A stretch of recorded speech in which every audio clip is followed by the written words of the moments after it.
Well, greetings. Here we are on the 22nd of June, the day after 21st, when I was talking about solstice. And it brings lots of memories. I think every day brings lots of a lot of memories. But solstice, as I said, was very important. It still is important to me. As I said in the previous recording, that I didn't fully understand it when I was on the farm. It was just, the longest day. Hoping to make sure the hay's made and making use of the long days and getting the animals food all prepared. And then I ended up with the police. And I ended up at Stonehenge, which was quite amazing, really. I think I was paid to go up there to see people enjoy themselves in different ways. Some people really embraced what Stonehenge was about, what we assume it's about, a place of worship and a connection with the sun. It's a big, engineering feat. How did they get those stones there? I think we'd have a job to build it at this day and age with all the technology we had. I think it was aligned as well. But I think the thing that I get from it is that it was a project over many years with obviously a goal in mind, and everybody just got on with it. I can imagine there was very people in charge, of the overall project. So everybody coming together, finding their place, how they can help. Could they help move the stones? Could they align the stones? Could they prepare the food? Because obviously all that work meant there was a lot of hungry people to feed. And that was over a period of years, and it's left us thinking now. Some of the things that it's a bit blustery here. I don't know why I put myself into an exposed area, but my favourite bench. I'm going to take you for a walk over into the barn. But some of the things that we're building now won't be lasting that many hundreds of years. Yes. But we do have the skills. But I suppose everything now is down to a price. I can imagine nobody was paid putting up Stonehenge other than being paid with food and a drink, and the fact that you're achieving something that will last for a generation or several generations. They would not have even thought of how things have moved on. I've got a snoring pig now, Domino. So the wind died down, I'm in the barn. But you might hear some snoring. And the other noises will be coming from the pig. Don't think it's me.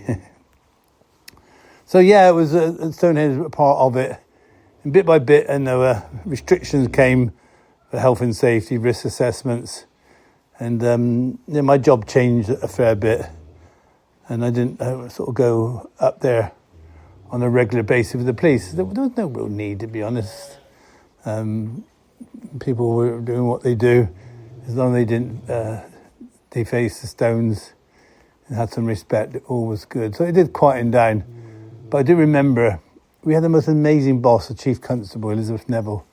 She's a dame now, but she was amazing. She came in at quite a difficult time where it was very male-orientated, the police force, by the bosses. And a lot of them were in a lodge in Masons, and they seem to be well connected together.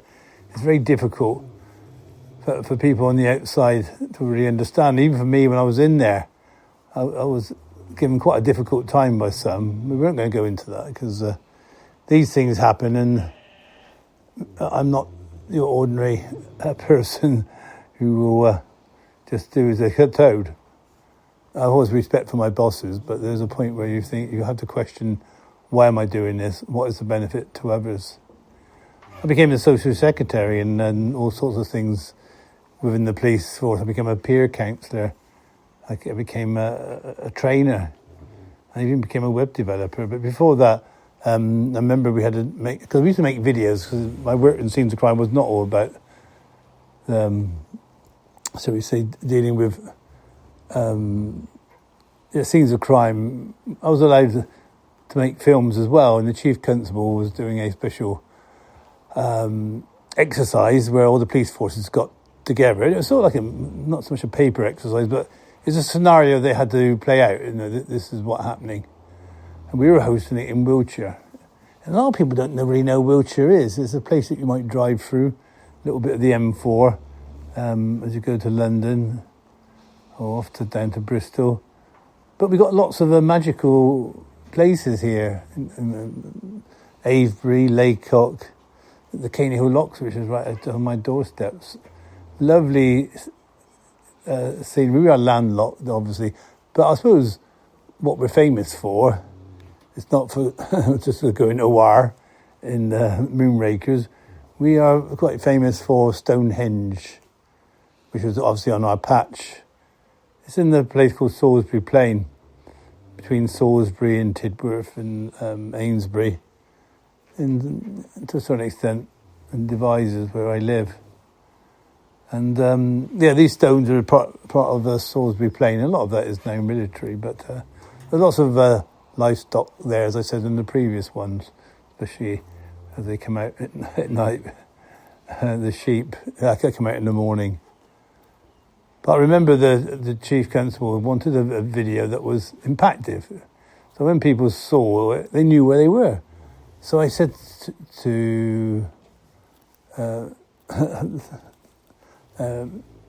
Miss Neville, how about, ma'am, that we do a video with Stonehenge? And I said, what I can see is that you will be in sort of close-up, walking towards the camera, but as I pan back, the shot will be Stonehenge, and people will know where they are. And she liked the idea. Brilliant. Chris, I love the idea. And of course, I knew as a chief constable, she could get her team, her inspector, and we call it a bag carrier, to get it organised, speaking to English Heritage. And we arranged to go up there one morning, and they closed it all off just so we could have access for, I think, half an hour, maybe an hour, I don't know. It probably wasn't long enough. So we go in there and look in there and doing these shots. I was taking the opportunity to go in there and take pictures because it's very limited where you can get into the stones, especially when there's no other people about. Solstice people are allowed in to a certain extent, but just crowds of people. And it spoils it, doesn't it? There's a crowd of people all doing their own thing, music blaring away, funny smells coming from people. I think they're smoking, not anything else. Well, it could be, but so we had it all to ourselves, and we were there, and I was taking shots for myself and some video, and it was looking good. And then one moment, Miss Neville said to me, "Chris, you did this for yourself, didn't you?" I said, "Well, ma'am, yes." And she admired my honesty, and obviously said that I could take these pictures, but obviously I wasn't allowed to share them in a global audience that we would do now. But it was nice to be part of it and just get a little bit of a feeling about what Stonehenge was about and how sacred it is. And she did say to me, "Chris, if you think I'm going to go and lay on the altar stone, that's not going to happen." She had a great sense of humour. We got on well together. I always had great respect for her because she did a great job.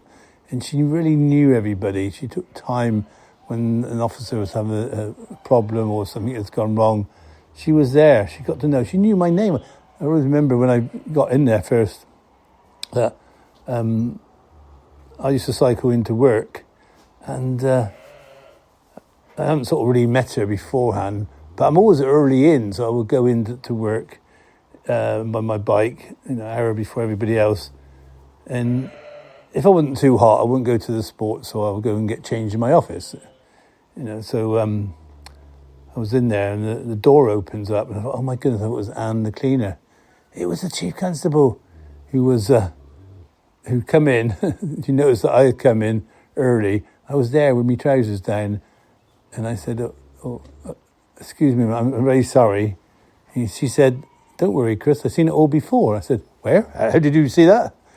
So we both smiled, and I was so impressed that she actually knew my name because we hadn't been formally introduced. But yes, we connected on quite a few things, and so Stonehenge, was a bit it's a bit fitting that I left on this little video that I made for the chief constable. But I moved into the local authority. I moved to other places. Stonehenge was there. I always watched the news for it, but I never want to go up there. Avebury, which is more magical stone circle, or what's left of it, which has more access to it, is also very busy. So I really improvised, and I would go up the top of our track across the road to the dual carriageway, across the dual carriageway to the Cane Hill Locks. This amazing flight of about 26, 27 locks. And I used to go there on a solstice morning just to see the sunrise. Usually by myself or with the wildlife. I've seen deer up there running around, and obviously the heron, and even saw a kingfisher on one of my visits. I think the most enjoyable one was I was up there waiting for the sun to come up. You don't have that magic that you would get at Avebury in Stonehenge, because the sun is over an angle, over a place called Roundway Hill. To get the magic of a sunrise over the canal, you had to go there in early September or early April. We'll do that more of another time, talk about the got their own canal equinox. So yes, it was a really, really interesting to see. I went over the morning, and I looked round. There was a couple holding hands coming up there to the Cane Hill Locks. A little bench there, and I sort of went back and thought, "Good morning. You come here to see the sunrise?" And he said, "Yes. We tried to get into Avebury, but it was so packed out. They come from a place called Bath, which is 40 minutes away from us, and so we turned back, and we thought, we'll stop here just to see the sunrise." They were quite a newly wed couple. They haven't been long married. They just want to catch a little bit of magic, as a couple. And these noises coming out of Domino. Anyway, you distract me, Domino. So they were there, and I said, "Give me your camera, and I'll do some pictures for you." They sort of looked at me, and I said, "That's okay. I used to be a wedding photographer, so..."